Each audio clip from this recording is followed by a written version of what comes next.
사랑의 하나님, 제가 말씀을 읽게 해주셔서 감사해요. 나의 머리로 이해하는 것이 아니라 성령님께서 도와주셔서 하나님의 말씀을 정확하게 깨닫고 힘을 듬뿍 얻게 해주세요. 예수님의 이름으로 기도드립니다. 아멘.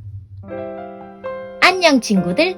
오늘 읽을 말씀은 로마서 7장에서 8장이에요. 7장에서는 율법의 역할과 죄, 몸 안에서 일어나는 싸움에 대한 이야기가 나오고요. 8장에서는 성령 안에 있는 생명, 장차올 영광, 하나님의 사랑에 대한 이야기가 나와요. 오늘의 간단 설명. 첫 번째, 영광.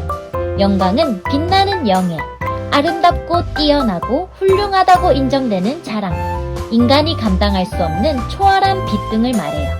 우리 하나님께서는 인간이 감히 다가갈 수 없을 정도로 영광스러우신 분이에요. 이 영광은 본질적으로 기본적으로 하나님께 속한 것으로 오직 하나님만이 받으실 수 있어요. 지금은 세상 사람들이 인정하지 않지만 이 세상의 마지막 때에는 모든 사람이 하나님의 영광을 바라보게 돼 있으며 모든 사람이 하나님의 영광을 인정할 거예요. 사람들은 자신들이 세상에서 영광을 얻을 수 있다고 생각하고 자신의 영광을 얻기 위해 살아가요. 그렇게 노력했을 때 처음에는 많은 사람들의 인정을 받으면서 내가 영광을 얻은 것 같고 뛰어나 보이고 빛나는 것 같지만 그건 순간적이고 잠시 동안만 있는 것이에요. 이 세상에서 주어지는 영광은 아무것도 아니에요. 우리는 나의 영광을 위해서 살아가는 것이 아니라 하나님의 영광을 위해 살아가야 돼요. 이 사실을 꼭 기억하세요.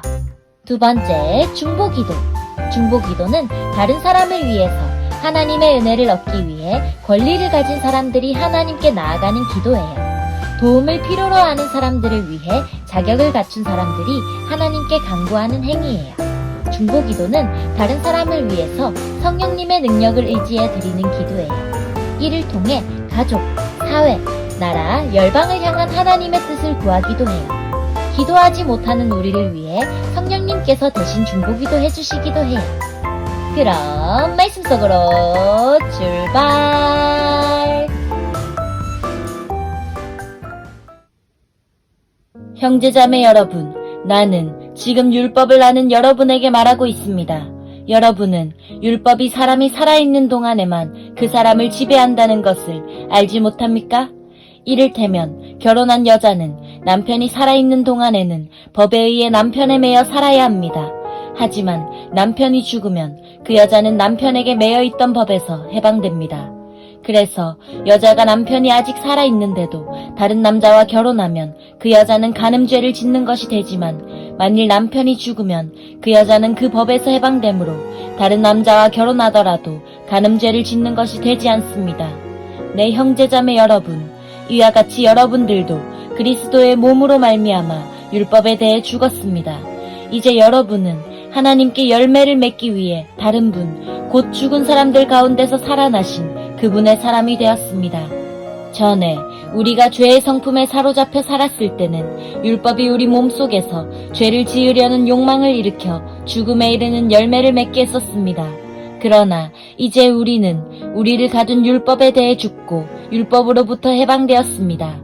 그러므로 우리는 기록된 문자에 따라 하나님을 섬기는 것이 아니라 성령의 새로운 방법으로 하나님을 섬깁니다. 그렇다면 우리가 무슨 말을 하겠습니까? 율법이 죄입니까? 절대로 그렇지 않습니다. 율법이 없었다면 나는 죄가 무엇인지 알지 못했을 것입니다. 율법이 탐내지 말라고 말하지 않았다면 나는 탐내는 것이 무엇인지 알지 못했을 것입니다. 그러나 죄는 이 계명을 이용하여 기회를 엿보아 내 속에서 온갖 탐심을 일으켰습니다. 율법이 없다면 죄는 죽은 것이나 다름없습니다. 전에 내가 율법과 상관이 없었을 때 나는 살아있었습니다. 그러나 계명이 들어오자 죄가 살아났고 나는 죽었습니다. 그래서 생명으로 인도해야 할 계명이 사실 나를 죽음으로 이끄는 계명이 되고 말았습니다. 죄가 계명을 이용하여 기회를 엿보아 나를 속였고 그 계명으로 나를 죽였습니다. 그러므로 율법은 거룩하며 계명도 거룩하고 의롭고 선합니다. 그렇다면 선한 것이 나에게 죽음을 가져다 주었단 말입니까? 절대로 그렇지 않습니다. 죄가 죄인 것으로 드러나도록 하기 위해서 죄는 선한 것을 이용하여 나에게 죽음을 가져왔습니다. 그리하여 죄는 계명을 통해 한층 더 죄의 참모습을 드러내게 된 것입니다. 우리는 율법이 영적인 것이라는 사실을 압니다. 그러나 나는 영적이지 못하며 죄의 노예로 팔린 몸입니다. 나는 내가 하는 일을 이해를 못하겠습니다. 내가 하고 싶어 하는 일은 하지 않고 미워하는 일을 행하고 있으니 말입니다. 내가 그런 일을 하면서도 그 일을 원하지 않는 것은 율법이 선하다는 것을 인정하는 셈입니다. 그런데 이제는 원하지 않는 일을 하는 존재는 내가 아니라 내 안에 살고 있는 죄입니다. 나는 내 안에, 다시 말해서 나의 죄악된 본성 안에 선한 것이라고는 하나도 존재하지 않는다는 사실을 압니다. 선을 행하려는 바람은 내게 있지만 선을 행할 수는 없습니다. 나는 원하는 선은 행하지 않고 원하지 않는 악을 행합니다. 내가 원하지 않는 일을 행하고 있다면 그 일을 행하는 자는 내가 아니라 바로 내 안에 살고 있는 죄입니다. 그러므로 나는 이런 법칙을 발견했습니다. 선을 행하려는 마음은 나에게 있지만 악이 나와 함께 있다는 것입니다. 사실 나의 속 중심에서는 하나님의 법을 즐거워합니다. 그러나 나의 몸의 여러 부분들에서는 다른 법이 작용하고 있습니다. 그 법이 내 마음의 법과 싸워 나를 내 몸에서 작용하고 있는 죄의 법에 사로잡히게 합니다. 나는 참으로 비참한 사람입니다. 누가 나를 이 사망의 몸에서 구원해내겠습니까? 우리 주 예수 그리스도로 인하여 하나님께 감사합니다. 그러므로 나는 마음으로는 하나님의 법에 복종하는 반면 죄악된 본성으로는 죄의 법에 복종하고 있습니다. 그러므로 이제 그리스도 예수 안에 있는 사람은 정죄를 받지 않습니다. 그것은 그리스도 예수 안에서 생명을 주시는 성령의 법이 죄와 사망의 법에서 여러분을 해방시켰기 때문입니다. 율법이 죄의 본성 때문에 연약하여 할 수 없었던 것을 하나님께서는 죄를 없애기 위해 자신의 아들을 죄 있는 사람의 모양으로 보내심으로써 행하셨습니다. 하나님께서는 죄인들 속에 거하고 있는 죄에 대해 유죄 판결을 내리셨습니다. 이렇게 하여 죄의 본성에 따라 살지 아니하고 성령에 따라 살고 있는 우리에게 율법의 의로운 요구들이 완벽히 이루어졌습니다. 죄의 본성을 따라 사는 사람들은 죄의 본성이 바라는 일을 생각하지만 성령을 따라 사는 사람들은 성령이 바라시는 일을 생각합니다. 죄의 본성의 지배를 받는 사람의 생각은 죽음이지만 성령의 지배를 받는 사람의 생각은 생명과 평강입니다. 죄의 본성이 생각하는 것은 하나님을 거스르는 것입니다. 그것은 하나님의 법에 복종하지 않을 뿐 아니라 할 수도 없습니다.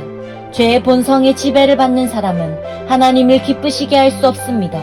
그러나 하나님의 영이 여러분 안에 계시다면 여러분은 죄의 본성의 지배를 받지 않고 성령의 지배를 받게 됩니다. 누구든지 그리스도의 영이 없는 사람은 그리스도에게 속한 사람이 아닙니다. 반면 그리스도께서 여러분 안에 계시다면 여러분의 몸은 죄 때문에 죽은 존재이지만 여러분의 영은 의 때문에 살아 있습니다.